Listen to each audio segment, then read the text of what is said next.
जय हिंद दोस्तों आज के इस वीडियो में हम लोग क्लास 10th में जो पढ़ रहे हैं राजीव प्रकाशन से, जिसमें हम लोग त्रिभुज पढ़ रहे थे। त्रिभुज खत्म कर चुके हैं। त्रिभुज में हम लोग जो है आज एमसीक्यू करेंगे, यानी बहुविकल्पी प्रश्न करेंगे। एमसीक्यू करना बहुत ज़रूरी है। बहुत से स्टूडेंट्स क्या करते जानते हो, एमसीक्यू या फिर विविध प्रश्नावली को छोड़ देते। ऐसा नहीं, क्या ये सब बोर्ड एग्जाम में नहीं आएंगे? अच्छा, कुछ टीचर आपको बता देते कि ये बोर्ड एग्जाम में नहीं आएंगे। नहीं, ऐसा नहीं, बोर्ड एग्जाम में आएंगे।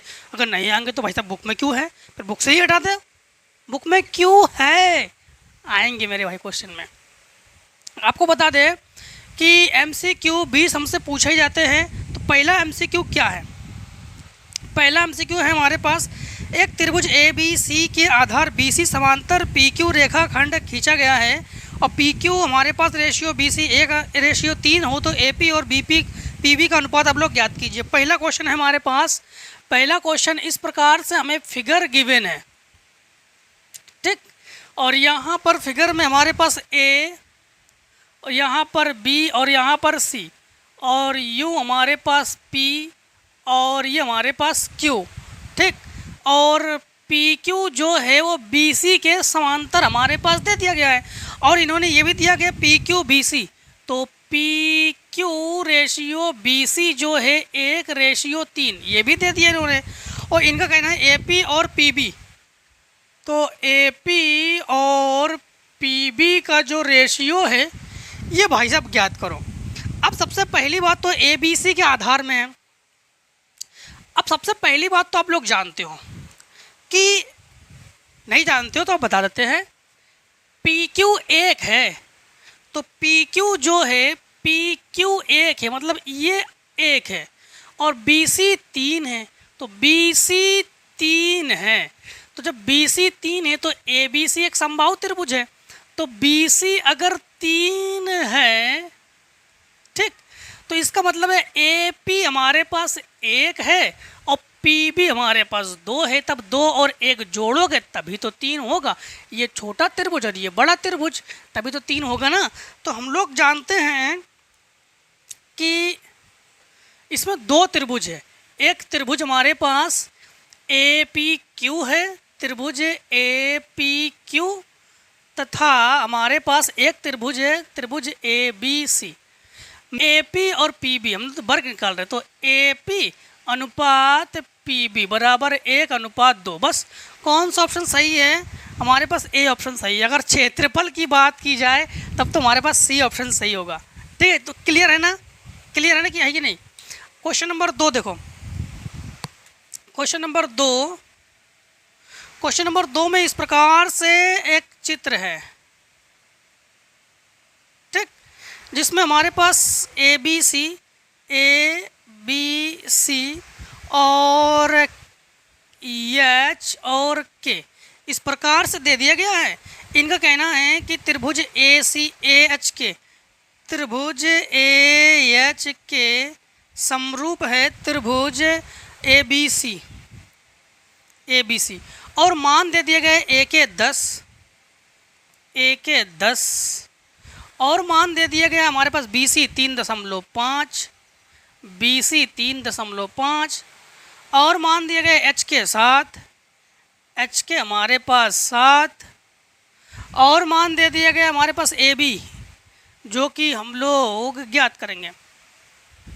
समरूपता कसौटी आप लोग जानते हो ना, AAA, AA, SSS सब बता चुके हैं, AS सब बता चुके हैं। उसी के मुताबिक आप लोग देख पा रहे हो कि इसमें 2 त्रिभुज है। एक त्रिभुज हमारे पास देखो AKH, इस प्रकार से त्रिभुज है KH। और एक त्रिभुज हमारे पास देखो, इसको तोड़ो तो यहाँ पर C है, तो इसको हम लोग ऐसे तोड़ेंगे। यहाँ पर C है और ऊपर B है और यहाँ पर हमारे पास A है, ठीक है। अब देखो हमारे पास, तो फिर सिंपल, हाँ, अब हम लोग इसमें कहेंगे कि दोनों समरूप है तो AH के बटे में क्या लिखेंगे हम लोग? AB। HK के बटे में BC और हमारे पास AK के बटे में हम लोग क्या लिखेंगे? AC। अब मान रखो तो AH का मान नहीं है हमारे पास, तो AH बटे AB का मान भी हमारे पास नहीं है।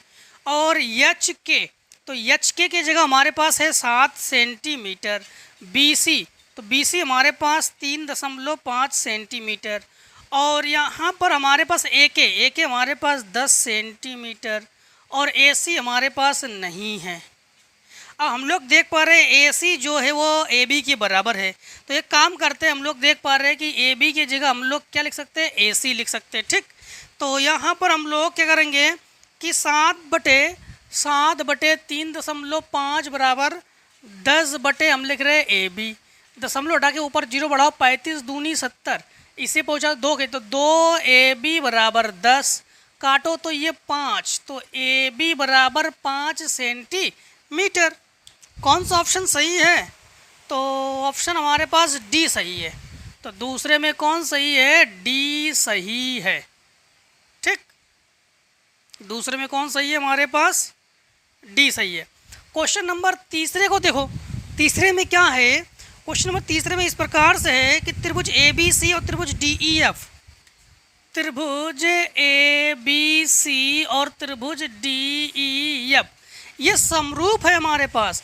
AB 4 BC 3.5, AB हमारे पास 4, BC हमारे पास 3.5, और हमारे पास AC 2.5, AC हमारे पास है 2.5, और हमारे पास DF 7.5, तो DF 7.5, और त्रिभुज DEF का परिमाप ज्ञात कीजिए। त्रिभुज DEF का परिमाप, त्रिभुज DEF का हम लोग क्या ज्ञात करने वाले हैं? परिमाप। सबसे पहली बात तो ध्यान रखना, तो परिमाप है सिंपल तरीके से निकालेंगे। कैसे? सबसे पहले हम लोग निकालेंगे त्रिभुज ABC का परिमाप, ठीक, पैरामीटर, और ये हो गया पैरामीटर हमारे त्रिभुज DEF। यहाँ पर जानते हम लोग क्या लेंगे कि AB/DE ले लो। ठीक, तो AB/DE। अब एक चीज़ यहाँ पे समझना, त्रिभुज ABC का परिमाप, परिमाप का मतलब होता है सभी भुजाओं के योग, तीनों भुजाओं के योग को परिमाप कहते हैं हम लोग। तो यहाँ पर हम लोग क्या लेंगे कि AB + BC + AC, यहाँ क्या लेंगे DE + EF + DF। ठीक, चलो इसको तो निकालेंगे हम लोग, इसको ऐसे लिखो, पैरामीटर हमारे पास ट्रायंगल DEF। अब यहाँ पर AB क्या है हमारे पास? 4 है, और DE क्या है हमारे पास? AB 4 है, DE हमारे पास DE नहीं है। तो फिर हम लोग आगे और बढ़ाते हैं, जो हमारे पास हो वही ले लेंगे। हम लोग BC ले सकते हैं, तो BC/EF लेंगे। क्या BC और EF है? तो BC है, EF नहीं है, तो हम लोग आगे और ले सकते हैं, आगे ले सकते हैं हम लोग AC और DF, AC और DF, AC है और DF है, ठीक है, यही ले लेंगे हम लोग। तो AC हमारे पास क्या है?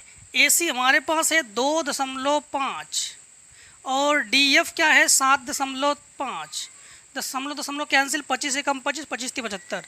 AB हमारे पास क्या है? 4, तो लिखेंगे 4 प्लस BC क्या है? 3.5 प्लस AC 2.5 बटे पैरामीटर ऑफ ट्रायंगल हमारे पास DEF बराबर 1/3। जोड़ो, ये 3.5 और हमारे पास 2.5, ये हमारे पास हो गया कितना?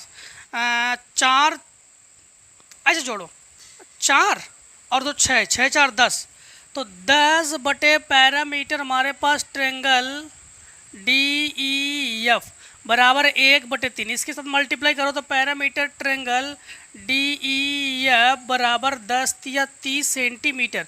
कौन सा ऑप्शन हमारे पास दोस्तों? C option. तो जो सी ऑप्शन है हमारे पास राइट है। अब देखो क्वेश्चन नंबर हमारे पास 4 में क्या है कि ट्रायंगल ABC और PQR, triangle ABC triangle PQR जो है हमारे पास सिमिलरिटी में है, मतलब समरूप में है, और इनका कहना है कि त्रिभुज ABC का परिमाप 32 है। तो त्रिभुज ABC का जो पैरामीटर है वो हमारे पास 32 है, और इनका कहना है कि त्रिभुज PQR की परिमाप 48 है। त्रिभुज PQR जो है हमारे पास 48 है, और इनका कहना यह है कि PR 6 है। AC की लंबाई याद कीजिए, PR 6 है और AC की लंबाई आप लोग ज्ञात कीजिए। इसे भी आप लोग कैसे करोगे? त्रिभुज ABC जो है, तो त्रिभुज ABC का जो परिमाप है वो त्रिभुज PQR का जो परिमाप है, यहाँ पर हम लोग क्या लेंगे? हमारे पास PR और AC लेंगे। तो AC बटे PR सही है, तो हम लोग क्या लेंगे? AC बटे PR। इसका जो परिमाप है हमारे पास क्या है? 32 है, तो इसके जगह लिखेंगे हम लोग 32 और इसके जगह लिखेंगे 48 और AC की जगह हम लोग लिखेंगे AC और इसके जगह लिखेंगे हम लोग 6। 16 दूनी 32, 16 × 48, 3 दूनी 6, तो 2 दूनी 4, तो AC बराबर 4 सेंटीमीटर। हमारे पास चौथे का कौन सा ऑप्शन सही है? चौथे का हमारे पास B ऑप्शन सही है।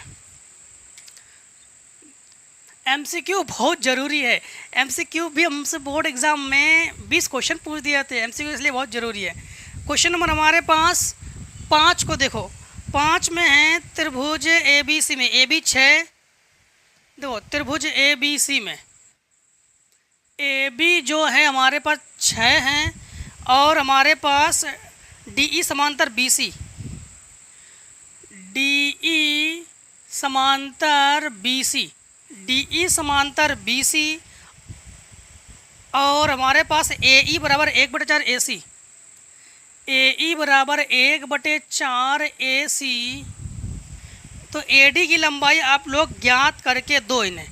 AD की लंबाई आप लोग इनको ज्ञात करके दो त्रिभुज ABC में, ठीक है। हाँ, तो त्रिभुज ABC में सबसे पहले त्रिभुज देखो, एक त्रिभुज है इस प्रकार से A, B और C। यहाँ पर DE समांतर BC, तो यहाँ पर समांतर बना लो DE समांतर BC, ये दोनों समांतर में है। AE जो है 1/4 AC, तो आप लोग कहोगे कि AE अगर 1 है तो यहाँ से यहाँ तक 4 है, ये 4 भाग है, मतलब यहाँ से ये करोगे आप लोग 3 भाग, ठीक, ये हो गया 3 भाग। तो AD आप लोग ज्ञात करोगे। अब इन दोनों को तो बराबर कर नहीं सकते हम लोग, तो हम लोग क्या ज्ञात करने वाले हैं इसमें? AD। तो समरूपता कसौटी थेल्स कीपर में लगा सकते हैं हम लोग यहाँ पर, ठीक। तो यहाँ पर समझना, इसको ऐसे लिख सकते हैं हम लोग AE और इसको बटे में पहुँचा दो तो बटे AC बराबर 1/4 और यहाँ पर हम लोग AD बटे AB कर सकते हम लोग। तो AD बटे AB बराबर हम लोग क्या लिखेंगे? 1/4 और AD हमारे पास AD हम लोग ज्ञात करेंगे और ये हमारे पास AB क्या है? 6, तो हम लोग लिखेंगे यहाँ पर AD बराबर 6, यहाँ पर AB की जगह 6 होगा, इसको ऊपर पहुँचा दोगे 6/4, इसको आधा करो 3, इसको आधा करो 2। अब इसमें हम लोग कहेंगे AD बराबर 1.5 सेंटीमीटर। कौन सा ऑप्शन हमारे पास 5 में का? 5 में का हम लोग कहेंगे C। तो C ऑप्शन जो है हमारे पास, यहाँ पर AB की जगह लिखोगे आप लोग 6 और 6 को ऊपर पहुँचा दोगे तो हमने ऊपर पहुँचा दिया। अब इस तरह का फटाफट शॉर्ट करो, ठीक, जिससे कि हम लोग क्वेश्चन नंबर आगे को करते हैं, ठीक है। को देखो क्वेश्चन नंबर 6 में क्या है कि 6 में है कि त्रिभुज ABC और त्रिभुज DEF समरूप है। तो सबसे पहले समरूप बना लो क्वेश्चन नंबर 6। तो क्वेश्चन नंबर 6 में त्रिभुज ABC समरूप त्रिभुज DEF, ठीक, समरूप है और इनका कहना है कि कोण A 45 अंश है, कोण A 45 अंश है और कोण E 56 अंश है, कोण E 56 डिग्री यानी 56 अंश पर है। कोण C ज्ञात कीजिए। कोण C भाई साहब को आप लोग ज्ञात करके जरा बताओ। सबसे पहले दोनों त्रिभुज बना लो, दोनों त्रिभुज समरूप है, दोनों त्रिभुज बना लो। तो दोनों त्रिभुज यूँ बनाएंगे हम लोग, ध्यान रखना कि इस प्रकार से बना रहे हैं A, B और C। यहाँ बनाएंगे D, E और F, ठीक। अब कोण A जो है, कोण A जो है वो 45 अंश पर है, ठीक। और कोण ई जो है वो 56 अंश पर है, और कोण सी जो है इस भाई साहब को ज्ञात करो। सबसे पहली बात तो 56 और 45 को जोड़ो, ठीक। तो 56 और ये 6 5 11 बचा 1, 9 और 10, 101 अंश। और हम लोग जानते हैं कि त्रिभुज में तीनों कोणों का योग 180 अंश होता है। तो हम लोग क्या करेंगे कि 180, भाई जब ये 56 अंश है तो ये भी 56 अंश है, क्योंकि दोनों समरूप त्रिभुज है। और ये 45, तो भाई ये 45 है, ठीक है। तो फिर हम लोग क्या करेंगे कि 180 से 101 घटा देंगे तो बचेगा 79 अंश, जो कि हमारे पास कौन सा ऑप्शन सही है? डी ऑप्शन सही है हमारे पास। That's clear. यहाँ पर 7वां देखो, क्वेश्चन नंबर 7। क्वेश्चन नंबर 7 में है त्रिभुज ABC और त्रिभुज EDF में, त्रिभुज ABC तथा त्रिभुज EDF में हमारे पास है AB बटे DE बराबर हमारे पास है BC बटे FD। सबसे पहली बात तो ऐसा तब है जब त्रिभुज ABC समरूप हो त्रिभुज EDF में।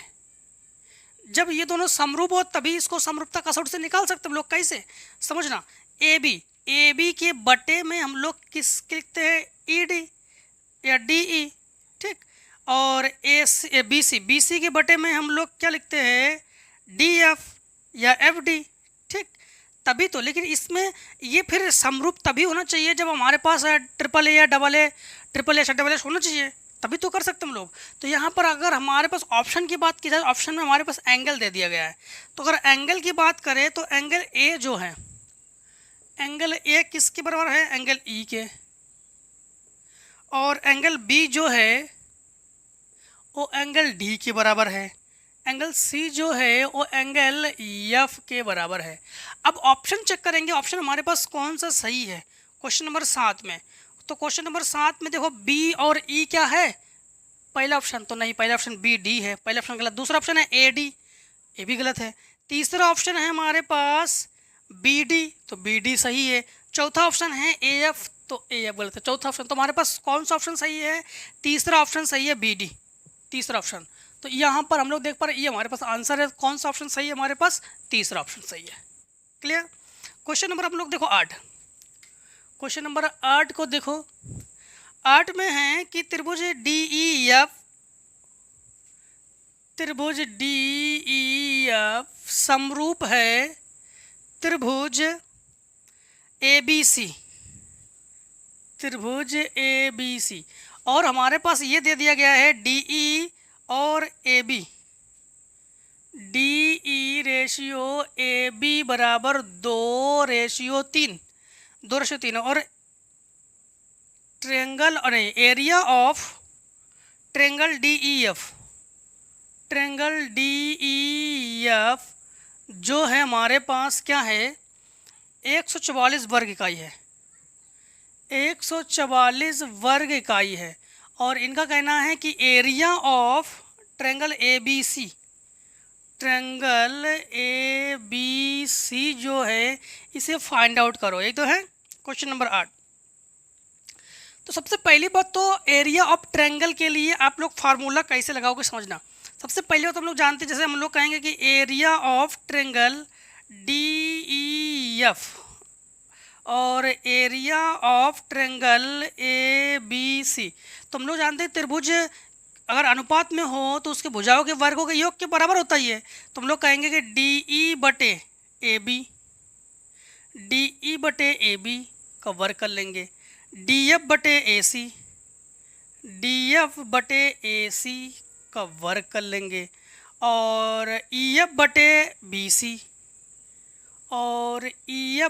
BC का वर्ग कर लेंगे क्षेत्रफल में। अब हमारे पास देखो यहाँ पर इसके जगह लिखेंगे 144, तो 144 बटे एरिया ऑफ ट्रेंगल ABC बराबर, अब हमारे पास क्या है, डी ई और ए बी। तो डी ई और ए बी का माने 2/3, इसका हम लोग कर लेंगे वर्ग। 144 को तो 144 ही लिखो बटे area of triangle A B C बराबर 2 का वर्ग 4, 3 का वर्ग 9। इसको गुणा में पहुंचा दो, इसको भाग में, इसको इसके गुणा में पहुंचा दो। तो 4 into area of triangle A B C बराबर 144 इंटू 9। 4 को बटे में पहुंचा दो, तो area of triangle A B C बराबर 144 इंटू 9 बटे 4। 4 से काटो, 4 दूनी 4 तिया 12 और 4 छिंग 24, तो इससे गुणा कर लो। तो area of triangle A B C बराबर 9 पन्ना 45, 9 छक्का 54, बचा हमारे पास 5, 9 तिया 27 और 5 32, 324 ठीक वर्ग सेंटीमीटर। ये हमारे पास आंसर। अब हम लोग देखेंगे कौन सा ऑप्शन हमारे पास सही है। तो पहला ऑप्शन सही है। कौन सा ऑप्शन सही है हमारे पास, पहला ऑप्शन सही है। एग्ज़ाम में हमारे पास वो हमारे सीट दे दिए जाएंगे, उसमें हम लोग घोला करके आएंगे। हाँ, क्वेश्चन नंबर आखिरी है। क्वेश्चन नंबर आखिरी है। आखिरी में क्या है कि एक त्रिभुज में एक कोण अंतःकोण, एक त्रिभुज में एक कोण का अंतः समद्विभाजक सम्मुख भुजा को समद्विभाजित करता है। त्रिभुज की प्रकृति है। अच्छा, समद्विभाजित करता है, जब समद्विभाजित करे तो उसको समद्विबाहु त्रिभुज कहते हैं। तो हमारे पास ऑप्शन है क्या, तो ऑप्शन है, ऑप्शन डी है। तो 9 नंबर का ऑप्शन हमारे पास क्या है, समद्विबाहु त्रिभुज। उसको हम लोग क्या कहते हैं, समद्विबाहु त्रिभुज कहते हैं। ऑप्शन हमारे पास कौन सा सही है, डी। हाँ, ऑप्शन हमारे पास डी सही है। बस बात खत्म, और हमारे पास ये बहुविकल्पी भी खत्म। अब मिलेंगे हम लोग विविध प्रश्न वाले में। तो दोस्तों आज के लिए इतना ही दोस्तों। जय हिंद, जय भारत। आप लोग स्वस्थ रहिए, मस्त रहिए, और हर एक्सरसाइज में मिलते जरूर रहिए। जो भी डाउट हो कमेंट सेक्शन में कमेंट कीजिए, हम उसको प्रोवाइड करेंगे। ठीक, टेक स्क्रीनशॉट।